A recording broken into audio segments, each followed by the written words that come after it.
All right, good morning, everyone. Let's begin.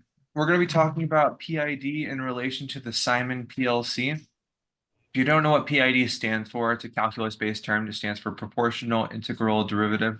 Don't worry, you don't need to know anything about calculus to actually use this feature. You just kind of need to understand where it came from, right? When you're speaking to someone about PID, you don't have to spell it out for them. You can just say like, are you using PID or I'm going to use PID. You can just speak with the acronym. Okay, so let's get into the overview of the subject. So some common applications that we see PID being used in are temperature control, speed control, pressure control, and flow control. Now you might be wondering, well, that's a lot of different types of controls. How do they incorporate into each field? So if we look at temperature at a glance, PID is actually working on your thermostat. So it's working within your thermostat, right? So you're telling your thermostat, oh, I want to be at 70 degrees Fahrenheit, right? And you're currently reading 75 degrees in the house. Your house will turn on the AC to push the temperature down to your desired value. So there's three components, and I'll cover them in a later slide, but I'm just going to say them now. We're going to have the manipulation value, the um, received value. It's the MV, the PV, the process value, and then the SV, which is your set value. I was trying to think about the P for some reason, but I know it's the MV, the PV, and the SV. So set value, manipulation value, and then the process value. So your MV is going to be the response to your process value, to your environmental reading, for instance. And then your SV is your desired value. That's the temperature you want the house to be at. And then your manipulation value is going to be your AC turning on and trying to push the process value, your environmental reading, down to your set value, your desired value. So all three of these values kind of work in harmony to generate your desired effect. Also, this can be seen with speed control. So like if you think about your car, you're driving down the highway, and you want to hit cruise control, your car will work with inclines and declines to make sure that your car is going at that appropriate speed. Again, if you're going up a hill, your car will start accelerating. That will be the MV, that's your response to the new environment, right? Your environment being the incline that you now have to overcome. And then your set value is like, oh, I only want to go 65 miles per hour. Then your car is going to have to push a little bit harder to actually retain that speed of 65 miles per hour, that velocity, right? And then we can also see the same type of effect be seen in pressure control and flow control. So, controlling the tank volume, when we should turn on a pump, when we should turn on a drain, and then flow control in terms of mixing chemicals. So these are applications that you can commonly see PID being used in. The most common one that I see is temperature control. When someone's usually referring to PID, they're talking about temperature, and then secondary would be like speed, in my opinion. So, common equipment that you might see being used in a PID application. You might have a furnace that is generating heat for you. You'll have air conditioning that is generating the cooling effect for you. You'll have a motor, which is for your speed control, an actuator like a piston or something of that nature that is either pushing on something or it's moving something forward, what have you. A sensor that gives feedback to the application, right? Because you're going to need some type of feedback. PID cannot work without a feedback. Then you're just working in a field of assumptions.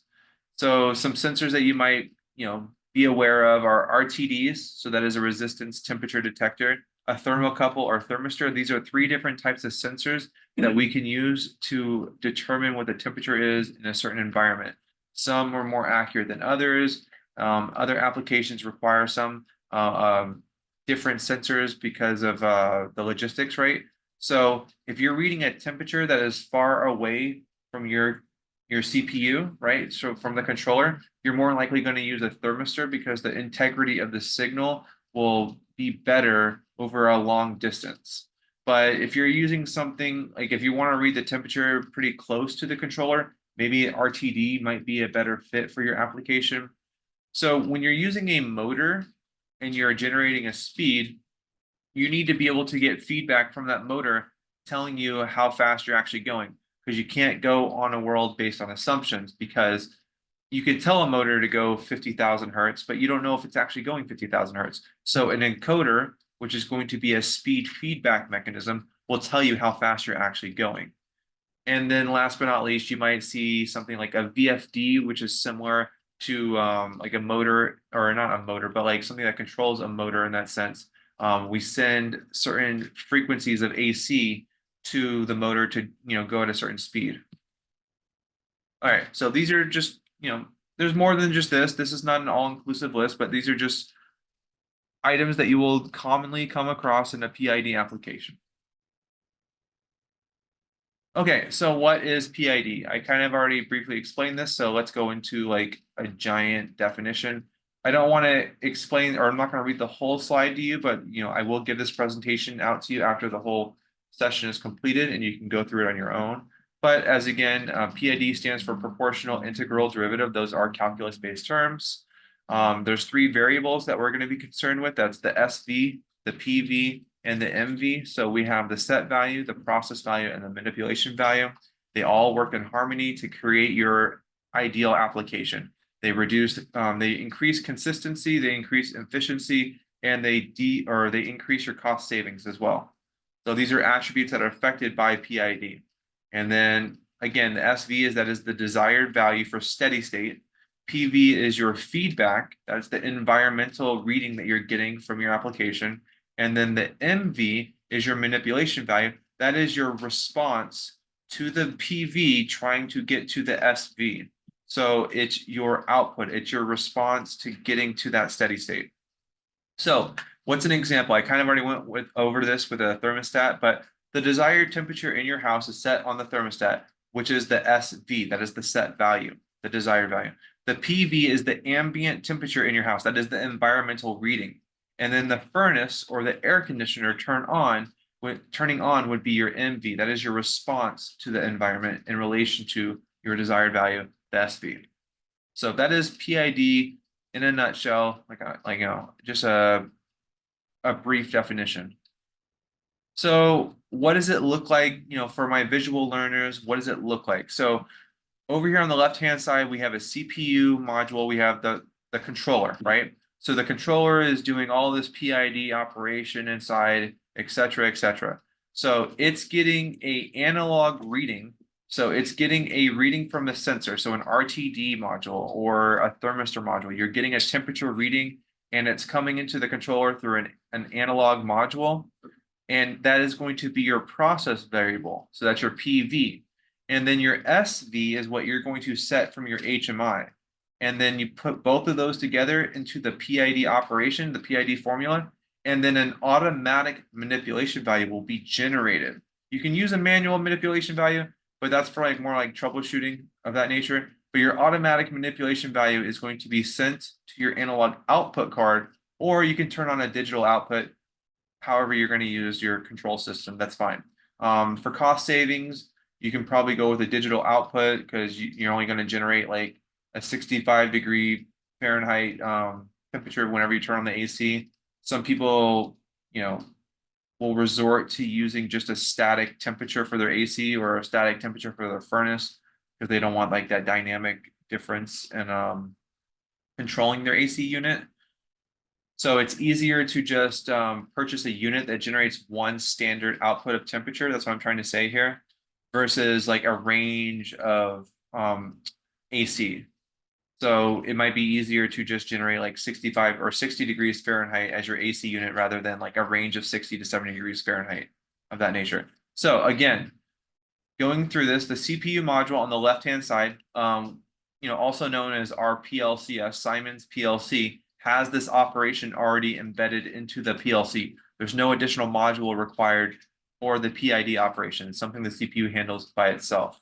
So again, you're going to have a sensor in the field, whether it be an RTD, a thermistor, or a thermocouple TC sensor. That's going to be sending a signal to our analog input module. So that could be a TC and RTD module, or maybe you're using a PCB that's converting it to a current or voltage. I don't know. But you're going to have a sensor sending a value to our analog input card. The analog input card is going to send that value to the CPU. That'll be known as the process variable. That's the environmental variable that you're reading. And then you're going to set a steady state value that you want from the HMI. And then that is going to be an input for the PID operation. Based on those factors and a little bit of calculus that you don't need to know, an automatic manipulation value is going to be generated, sending it to the analog output card, and then you will control the environment and then bring it down to the steady state or up to the steady state, whichever direction you're leading to. Now, there are going to be a lot of different factors. When I say you don't need to know calculus, we offer this feature called auto tuning. So as long as you enable all the variables, all the different constants within the function, you let your application run for one time, it will calculate all those variables for you, the optimal choices for those constants, and then it will generate the correct mathematical formula for your application. Now, the caveat here is you do not set up your auto tuning in an environment where you're not actually going to deploy, because you want the correct atmosphere. You want the correct, everything needs to be the same. We're talking about altitude, temperature, the space, every single instrument needs to be the same. So if you're the engineer, you don't want to auto tune within your office. You want to auto tune either at the customer location or in a test bed that is very similar to the apparatus where you're going to be deploying to. Now, that being said, you don't have to be at the location for the auto tuning to occur. You can set up the application at your office. You know, the engineers, I'm talking to the engineers right now. You can set up the application at your office. When you deploy it to the end user, you can enable the auto tuning feature at their location, and then the next cycle, it will begin appropriately. So that is what I mean by, like, don't set it up in your office. You can test it out in your office, but when you deploy it, make sure you run the auto tuning at the end user's location. So that is PID for my visual learners. Hopefully this makes sense. If you have any questions, please stop me, ask questions, or you can write in the chat. You don't have to actually speak if you don't want to. So at a glance, this is what it looks like on a graph. So we have the reverse action, also known as cooling, or forward action, also known as heating. So what is my SV again? My SV is that set value. That is the steady state. That's the value that I'm desiring to be at. So if my set value is greater than my PV, then that means I need to heat, because I am reading a lower temperature than what I want to be at. So my MV is going to turn on the furnace, which is going to increase my environmental reading up until I get to the steady state. And you might overshoot it by a little bit, but that's fine, because this is supposed to be autonomous, right? If you were trying to do this yourself, you're going to actually create a longer deviation from the steady state. A lot of people think that they can beat cruise control, and time and time again, math shows us that cruise control is just better than humans at generating or saving gas in your car. So cost savings, like that is one point that I'm trying to allude to, is that there is a lot of cost savings when you use PID in your applications for cruise control or anything of that nature, like motor control, temperature control, etc.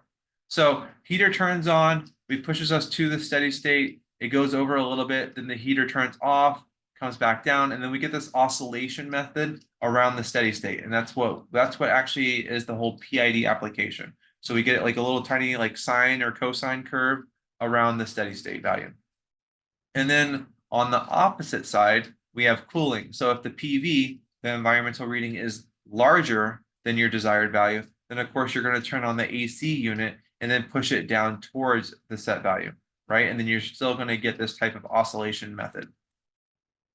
So I know this is a pretty simple slide, but graphically speaking, I think this is a good representation of what PID stands for. So here's a lot of the filler, a lot of the fluff inside the formula. I mean, if you want to know this, so there are engineers out there that do want to know our formula, what we use for PID, and here you go. For completeness sake, I have provided in the presentation, but I will not be going over it. So as you can see, we have 5 different formulas. This is our formula for reverse action, direct action, and then you're more than likely, or you're more than be more than happy to dissect these formulas on your own. All the constants and variables are given here at the top. You'll notice that there are some MVs here, some PVs, and then SVs, and then some other constants. of that nature. So this is the PID calculation at a glance. So I'll leave this up on the slide for a couple seconds and then I'm gonna move on. Okay. So within the PLC software, when you create your own PID program, you're going to see this interface right here. You're going to see a bunch of variables, a bunch of constants, and this might be cumbersome, you know, at a first glance. But what I want you to key in on here is we're going to be looking at the forward versus reverse. So that's the first operand here. That's what we care about. So forward meaning you're going to be heating, reverse meaning you're going to be cooling, or forward meaning that you're increasing in speed, reverse meaning you're slowing down in speed. Whether you're talking about motor control or temperature control, you need to make sure you're in the right path calculation when you're trying to get to your steady state. And then the number of loops. So CIMON offers you 32 loops per control unit. So that means that you can control 32 environments with the CPU. Whether that be 32 thermistors, 32 RTDs, 32 motors you're trying to control, we can calculate the PID control for those 32 operations simultaneously, or you can do them independently if you want. PID int. So this is the initialization operand for your PID formula. So take a glance up here, start data with PID control up here. So that's going to be the starting address for PID int, and then the starting address for PID calculation. So just so you know, PID int only happens one time, and the initialization happens at the startup of the CPU. If you want it to happen again, you're going to have to control it from the ladder diagram, which we offer right here, this ladder diagram convert button. So if you want more control over this interface, you're going to convert it to a ladder diagram, and then you can operate the initialization and the PID calculation whenever you want to. PID calculation is always going to be on after the first scan. You can control that dynamically if you want. If you want to have like a parameter that controls when it's off and on, you're more than happy to do that, but you have to do that within the ladder diagram. And then one of the last things I want to talk about on this page is auto tune, which generates the best constant for values on your application. So all of these values that you see here, you don't have to worry about them, honestly. You can, if you want to enable the KD, you can just change the value to 0.0.1. When it's the value 0, that means you've disabled it. It will not auto tune it. So if you just put it at 0.0 or 0.01, then it will be enabled and it will it'll auto tune or change its value to the appropriate number based on your environment.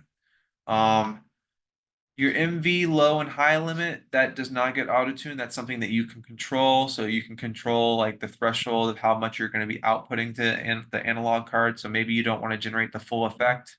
That's something that you control here. Your high threshold and your low threshold. And then a lot of this other stuff you can kind of ignore. The on and off time is more so for relay tuning, which I will cover in a slide down the road. And then we have PV, SV, and MV. These are very important variables. This is the whole point of PID. So set value, that's going to be your steady state value. Again, that's the value you want to read. Now, you'll see that there's these numbers 0 to 16,000 that might not correlate directly to your application. You might be using values like 0 to 74 degrees Fahrenheit or 0 to 5,000 hertz, something of that nature. There will be some scaling that needs to be done in this application to actually use these variables correctly. And I'll go ahead and show you how to do scaling in the software right now. So I'm going to open up the software and kind of show that to you.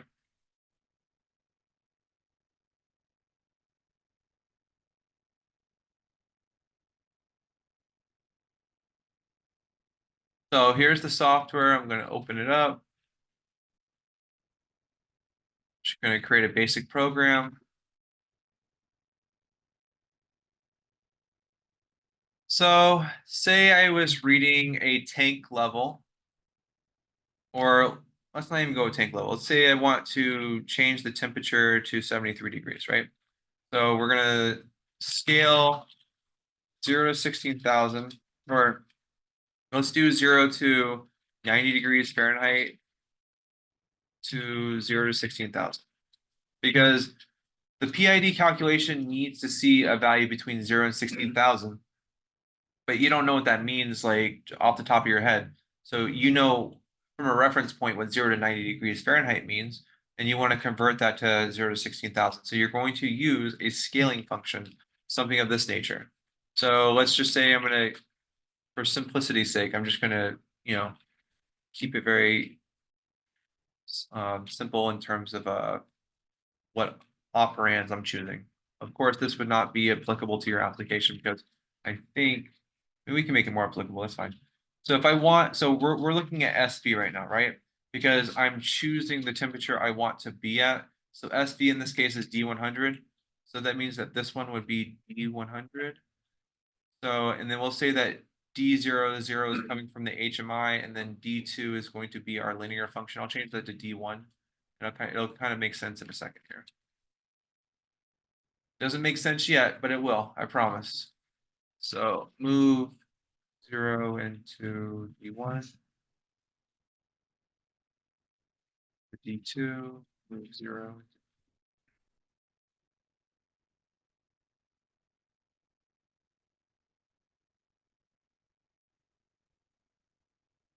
Okay, so basically D1 is the starting address for this linear function. So we have 0 going into D1, 90 going into D2, 0 going into D3, and 16,000 going to D4.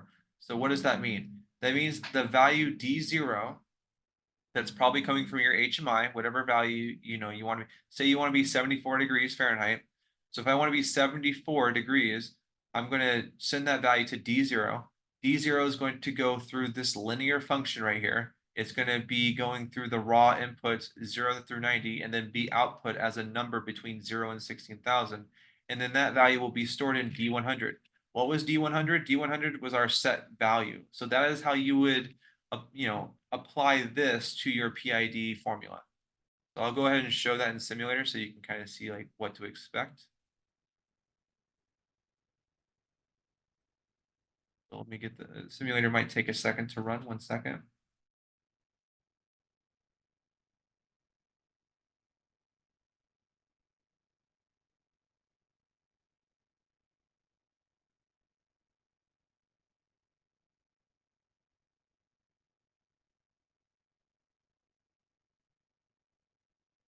All right, so say I want to send the value 74 degrees to the PID calculation from the HMI. So I'm sending the value of 74, but I don't know what that means 0 to 16,000. So actually what I need to be putting into the PID calculation is 13,155.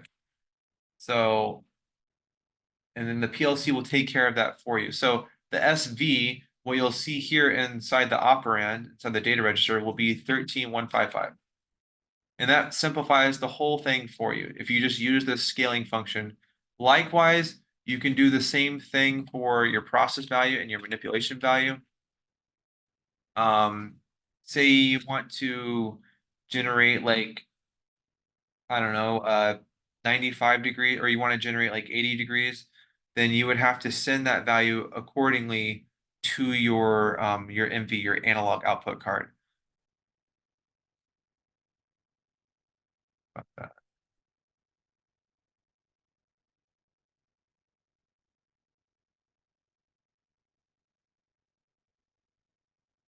So you would need to know the thresholds of your furnace first off. So you would need to know like what the lowest threshold of your furnace is and what the highest threshold of your furnace is. Typically, what people do is they just they use one standard temperature for their furnace or one standard temperature for their AC. Like I was trying to say earlier, it helps with cost savings, so they don't have to control this like dynamic range of temperatures. Sometimes for AC, they'll just choose one standard 60-degree temperature. Like if you're in your house or in the office and you stand directly underneath the AC, the temperature it's outputting seems very cold compared to what you actually want to generate. It's like you only want to generate 74 degrees Fahrenheit, but like you stand underneath it and you swear it feels like it's like 65 degrees blowing outside of that AC. And that's because they probably just chose one standard temperature for the AC output.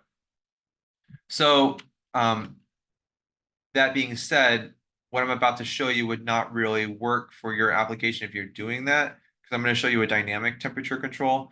If you're doing one standard temperature, then you're just going to be controlling a digital output. You're either turning the furnace on or you're turning the furnace off. Either turning the AC on or you're turning the AC off. So if we're going to control a dynamic furnace or a dynamic AC, I'm going to show that right now. So let's say like the minimum is 74, or let's say the minimum is 80, and then the max is 90 for our furnace. So what that means is the minimum is 0, and then the max is 16,000. That's what that correlates to essentially.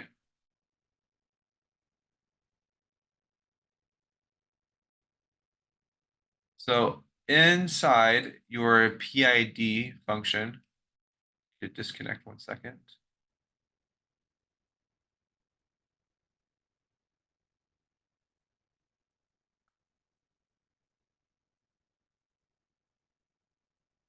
So inside your PID formula or your interface, you can control the upper and the lower limit right here.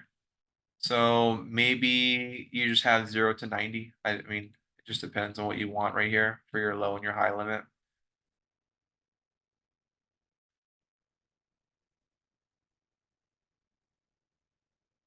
Or you have 80 to 90, right? Like that's what we're generating in terms of MV, the lowest being 80 degrees and the highest being 90 degrees. And then we have to send that value to our analog output card. So based on whatever set value you're trying to reach, we're going to generate a response between 80 to 90 to achieve that temperature. So what you would do is you would just, copy what you see up here, essentially.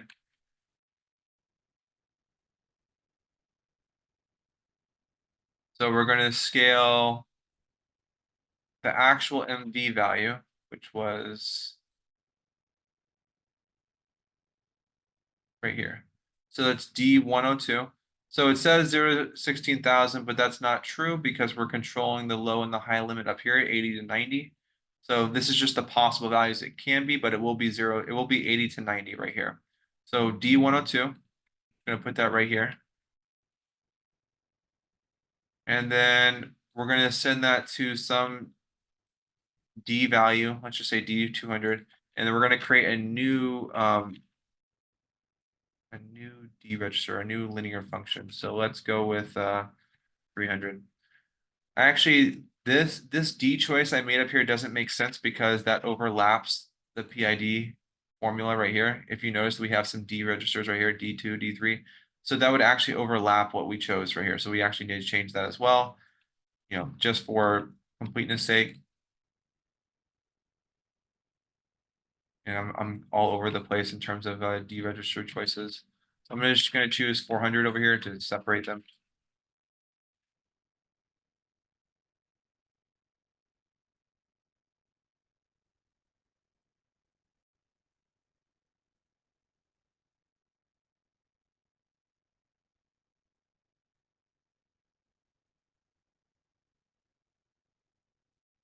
All right, so that fixes the one up there. Now we need to fix the one down here.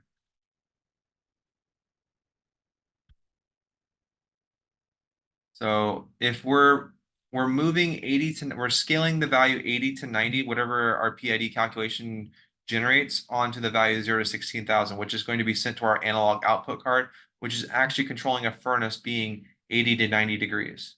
So you might be sending 0 to 10 volts, you might be sending 0 to 10 milliamp or 0 to 20 milliamps. It just depends on what output you chose. So we're going to change this 0 to 80. We're going to leave that 90, and then we're going to change this to 302. 303, this will be 0. And then this retains to be 16,000. Yes. And then this will be 304. So,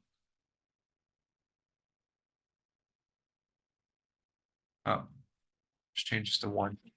All right, so I started at 301. I mean, I chose 300 here, but whatever. Doesn't matter. I changed it to 301 to match it. So what is this one doing down here? Because this can be a little confusing, right? So I'm going to kind of erase this. right here. So we have the furnace. The furnace's min and max are 80 to 90, and then we're going to map that onto 0 to 16,000 and send that to an analog output card. That's the whole point of this part of the logic right here. So we're taking D102. What is D102? D102 is our MV. That is the value that we're generating to the environment. That's our output. That's our, our output to the whole application. So D102 is coming from the MV, it's coming from the PID calculation. We're going to scale that through this linear function right here, 80 to 90 being scaled onto 0 to 16,000. And then we're going to send that value to D200. And D200 is going to be sent to our analog output card. So that's going to look like a 2 instruction. Maybe there's an analog card at slot 1. I forget the buffer memory, but it might be like 26 or something like that. D201. Anyway, the point is I'm sending the value, the 0 to 16,000 value to an analog output card. And this is the instruction that you would use to send to an analog output card. Whether that be voltage or current, you're sending the value there. So for completeness sake, this is essentially how you would generate your MV value going to an analog output card. Other than that, I mean, you can just use MV to control a digital output, which can be your furnace. So the easiest way to do that would just to be like if D102 is above 0, then turn on the furnace. This is a lot simpler, and this is why a lot of people tend to lean that way when controlling their furnace or their AC unit. So basically what this rung right here is saying is if the MV is active, so anything greater than 0, then turn on the furnace. If it's not, turn off the furnace. So so this is the two ways, these are the two ways that you can control your furnace or your AC unit. You can either do it through a dynamic temperature control, so like if your furnace allows you to go between 80 to 90 degrees, or you can just do one standard temperature and then just turn it off and on based on if the MV is an actual non-zero value. So those are the two ways to technically control a furnace or an AC unit being on. And then you have your process value. So I want to show you how to interpret that as well. So you might be reading that like from your analog card. So interpret temperature, something of that nature. I mean, technically, you really don't need to know. This is more of like a it's more like you reading it on your HMI, if that makes sense, because the value that you're going to be getting. Oh, actually, that's not true.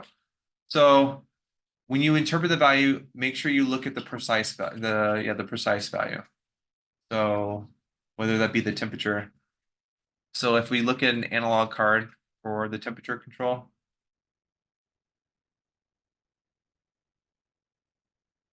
if we look at the buffer memory, so like say you're reading Fahrenheit actually.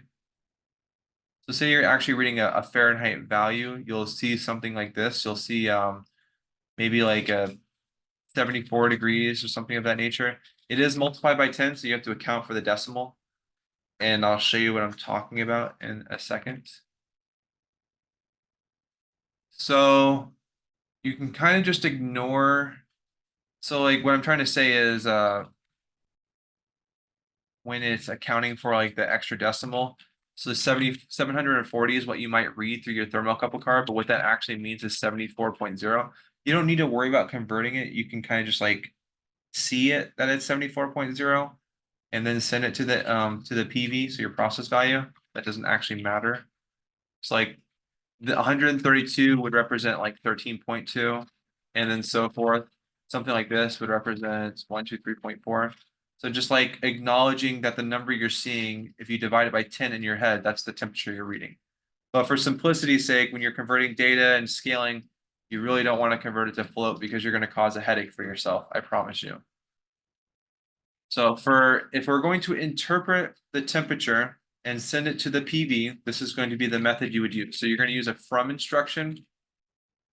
Let's say our temperature card is in the second slot. And then what is the buffer memory again for that? Let's say we're reading Fahrenheit. So let's just say it's buffer memory number 11. And then we're going to send that to value D500 because I'm all over the place with my D values, but I just want to make sure there's no overlap. By no means should you be copying the way I'm allocating my D registers, but I know for certain that they're not overlapping by just splitting them up by every 100. But anyway, okay, so D500 is going to store the raw value of the temperature. So like if you get 740, again, that's 74 degrees Fahrenheit, etc. So what do I do with that value? I need to turn it into a 0 to 16,000 number. So something that the PID calculation can understand, it can interpret.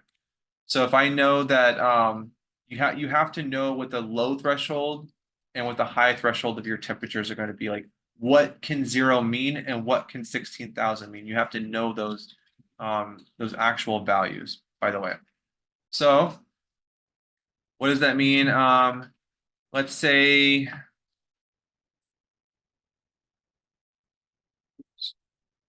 does not want to let me make a new line. Okay.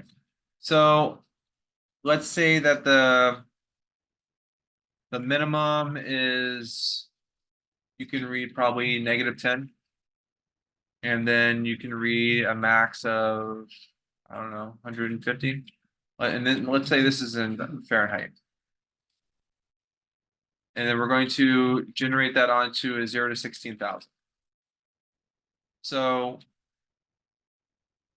the reason you need to know your minimax for your temperature is because you don't know what your starting point is. You have nothing to scale off of. 74 degrees doesn't make sense scaling on to 0 to 16,000 without a minimum and a maximum value. It's a very ambiguous linear function at that point.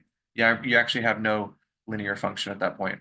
So what you need to do is you have to know your minimum and your maximum. And the sensor you're using will generally tell you what your minimum and maximum are, or your environment will at least know what your minimum and maximum are. Like you'll know those values. Like you should know what the value 0 represents. You should know what the value 16,000 represents. Then you can scale it appropriately. So there will be some due diligence on your end in determining this. So we're going to scale D500 onto D101 because that is our PV, right? So our PV is D101. And we're going to do that with the formula D501, right? And then it'll be 1. So what we're going to do is move -10. Oh, I actually messed up. My fault. 1 second. Because I didn't account for the extra decimal. So we're going to, I'm just going to put decimals in here so it doesn't get confusing. But again, we have to put -100 and 1,500 because we have to account for that decimal place that is not visually being seen, but you understand it because of the way that we're interpreting the data. So we're going to move -100 into D501. We're going to move 1,500 into D503, or 502 rather. And we're going to move 0 to D503 and then move 16,000 to D504. And then that is essentially how you would complete your SV, your MV, and your PV scaling so the PID instruction actually understands what you're trying to do. Again, this is under the assumption that you have an analog card in slot 1 and or an analog output card in slot 1 and a temperature card in slot 2. So make sure you change your hexadecimal H's here accordingly to your chassis setup. But you can definitely follow the logic that I've given you here or your PID calculation, and you should be good. There might be some numbers you need to change because I chose some very arbitrary numbers here. But other than that, the logic is clean. It's there for you. You can kind of just copy this presentation at a glance. So again, what am I doing? I'm grabbing the Fahrenheit value from buffer memory number 11. I'm storing it to D500. D500 is being scaled through -10 Fahrenheit to 150 degrees Fahrenheit to a interpretable number by my PID calculation, 0 to 16,000. This value will be sent to D101, which is inside my PID calculation, which is right here, or where'd it go? There it is. Again, that is a lot of information I threw at you guys that might take some time to digest. So that's why this is being recorded. So feel free to keep looking at the recording to understand what I'm trying to say here, or contact me directly, or any one of the support team. We're all experts in PID. We can definitely help you and assist you with that. So no worries there. But I think I'm done talking about PV, SV, and MV. Yes. Okay, so let's move on in the slides. I usually generally don't show that, but I felt, I felt pretty generous today. So, and I already mentioned this is the LD convert. So this button right here will transmit the or transfer this interface to like a ladder diagram. So I'll kind of display what you'll see or what you should expect to see. So from this program, if I press ladder diagram convert, it gives you a warning that if you do this conversion, you can't go back. You can't go back to this neat little looking interface. So make sure, if you don't want to do this, don't do it. And if you do and you messed up, you're going to have to delete it and recreate it. So it looks like this in its ladder diagram counterpart, very simplistic looking. But as you can see, like the calculation is always on after the first scan. So you can control this to be a parameter. You can like turn this to M10. So if you only want to calculate while M10 is on, you can do that. You'll notice that the PID initialization is on at the first scan only. You can control that as well. So if you want to initialize constantly while M11 is on, I don't recommend doing this. I would actually turn that into a one shot, so a rising edge. But if you want to do that, you're more than welcome to do that. So there's some other on at first scan only operators here. So just letting you know, this is what's going on behind the scenes of that interface. We kind of simplify it for you. And you lose track of what all these Ds represent. So my recommendation is to just stay in the interface until you gain a little bit more expertise, but that's up to you. All right, moving on. That was quite a mouthful with this slide. So example configuration, you can actually simplify it if you want, but I mean, you kind of need to know if you don't want to scale, you don't have to. You can actually just use the from and then to instruction here. But again, you're going to need to use the precise value. So that can be found right here, the digital conversion value. So you can interpret a 0 to 16,000 from the temperature card itself, and you don't really need to know your min and your max. But it's always good to know more about your application. I would take the extra minute, the mile, to learn what your minimum threshold and your higher threshold are for your temperature output and input. So it's good to go the extra mile when it comes into, well, when PID is in the mix. But you're more than welcome to just use buffer memory 21 and send that directly to the PV, and that will handle the whole operation for you. Or you can just use the precise value. You don't have to use the full range of 0 to 16,000. You don't have to. When you auto tune, it'll kind of understand like, oh, I'm not going above this number. So I was kind of just being generous, showing you how to scale, how to interpret values and transfer them between like readable numbers and like processor interpretable numbers. So we have the set value 0. PV can be a from instruction, so you're reading it from the analog card. Manipulation value is a to instruction, so you're sending that to the analog card. Again, your MV does not need to be sent to an analog card. If you have a one output AC or a one output furnace, you're only generating one magnitude of temperature, then you can just attach that to a Y output and then that be your MV. But this is like the typical setup in my opinion. So we have a PLC, an analog output card, and an RTD. So your slot 1 and slot 2, kind of like I was showing inside the ladder logic. So channel 2, the analog output, we're controlling the heater turn on, and then we're reading the room temperature into our RTD card. Kind of just went over this. So this is just for my visual learners out there. What did I just do? I just kind of basically just did this. This simple diagram is what I did inside the ladder logic. All right, so let's talk about relay tuning. What does it mean? You probably never heard of it. I know you probably heard of auto tuning, but CIMON made something called relay tuning for those that like to use only one type of output or a one threshold of output, like whether you're using only 65 degrees or 60 degrees for your AC and so forth and so forth. Um, relay tuning is just like a way of how to send pulses to your furnace or your AC to not constantly be on, and so you can approach that steady state a lot slower so you don't overshoot it by a lot. Because if you left the furnace on for too long, you're probably going to overshoot it. You can always use normal PID. So honestly, what relay tuning is used for is slow applications, like slow heating and slow cooling applications. It's not meant for something that can like move very quickly. If you have a very fast application that you can increase temperature and decrease temperature, then you can just use standard auto tuning. But like if you're using an extruder that increases in temperature slowly or decreases in temperature slowly, then you're better off using relay tuning. And then that is a selection down here in the auto manual parameter. Just double click on that, and then you're going to choose the value 1 here at the bottom for the auto tuning. You press 1, you enter the value 1, you press OK. So again, relay tuning is for those slow moving applications. Because if you leave it on for too long, you're probably going to end up overshooting and you're not going to have a very accurate PID calculation. And then I can kind of demonstrate PID with the simulator. I will do that right now. So I'm going to disassemble all the logic that I made here. I will not be giving this project out after the presentation. So make sure you reference the recording for any of my logic.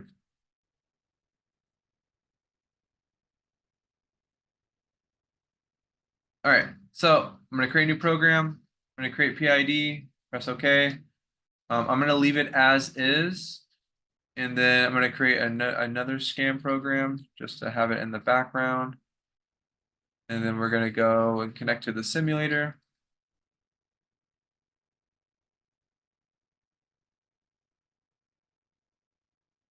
And then I'm going to try to graphically show what you should kind of see when you're auto tuning. It's not going to be perfect because, the error is human, but I'm going to try to generate a good enough graph where you understand what you should expect when you're auto tuning.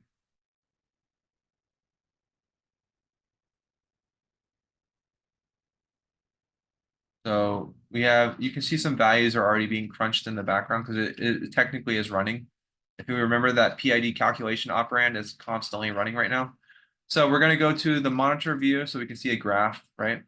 And then we're going to look at D100 through D102, which is right here, these three right here. So D102 is my set value.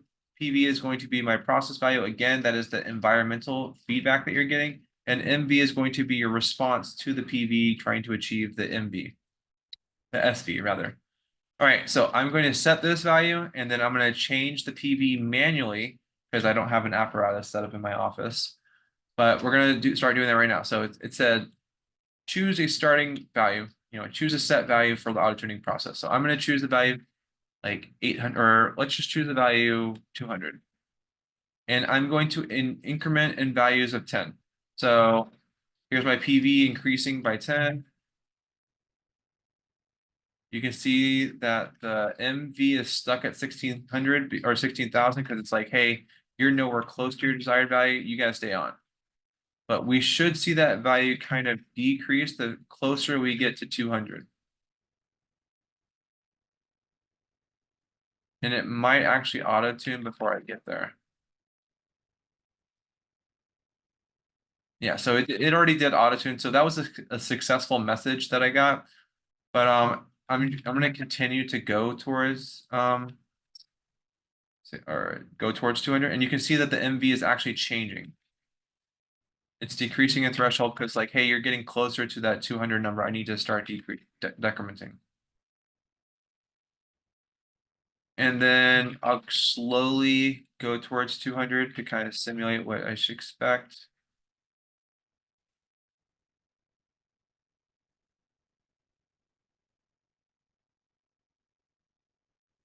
So remember, you always will overshoot. There is no perfect PID. That's just the whole point. I might overshoot by a little bit here. Plus, it's not an accurate reading at all.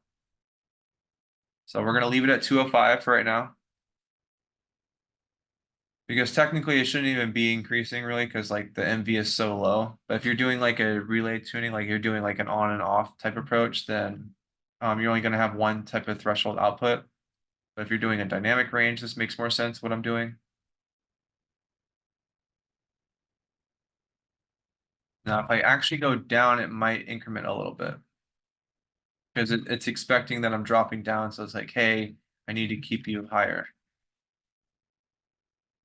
I'm gonna try to work harder to so this only really works for a dynamic output, by the way, just so you guys are aware.